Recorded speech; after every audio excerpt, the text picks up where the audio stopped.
no sa pagsulay, dagan kaayong istorya, daghang daotan, pero usa ka tinuod nga akong nakita, mas maayo pa kita mapaobsanon. Masinap tanon kay kanatanan na atong maagian, sa isikataw nga daotan nilaptanon. Sa isikataw kay kanatanan pagsuway ra, ayaw pagtanaw sa sayop sa uban. Kung ikaw mismo naapay kuwang, og ikaw number one sa kahilaptanon pagbag. Oh, kayang kinabuhi ka o sara, sipyat kagamay bungkag ka, kaya to kinabuhi lumalabay ra, maong bantay ay imo ka o galingon og pagbag. Oh, ayaw paghilabot sa isig ka tao, ang imo ka o galingon maoy bantay ay kay kung magsige kag tan-aw sa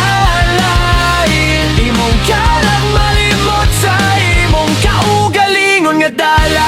Ayaw paghusga, ayaw paghilabot, ayaw pagpispis kay kita karahan, pero ta parehas ra tag sweldo, og dili ikaw ang nagsweldo, mo taas imong dugo ang sweldo, maulang gihapon. Kung wala ka kahibalo sa ilang gibate, kisa matatawo nga imong gihilaptan na istorya, nga wala nimo masabi nga di ba ka na pispis ka. Usay dalira ka mo komen sa sayop nga wala nimo nasabtan, pero kung ikaw na ang nasa ilang lugar, makahilang ka sa sakit nga gitago nila. Pusa likayi ang walay pulos, nga hilaptanon nimong pagkataw, pagpuyo sa kalinaw, pagrespeto sa uban, kayang tinuod nga taw ka maumos sabot og mapaobsanon. Kabalo mo kontrol sa iya huna, huna, o tama maong pagbinuot na naroon peaceful, imong kaugalingon.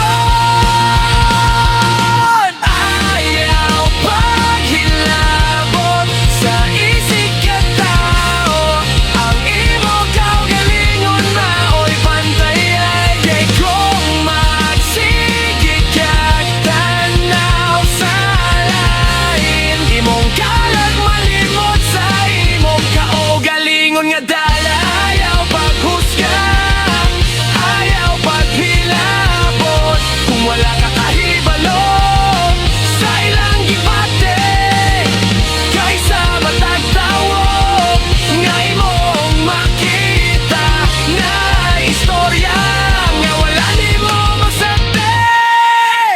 Pagmakyon sa imong kaugalingon, nga dili ka makatama kugtaw, o pagbinuotan ipadayon ng maayong batasan, mas maayo pa ang buhat nga maayo kaysa istoryang makapasakit sa isig ka tao, para peaceful ang imo kinabuhi.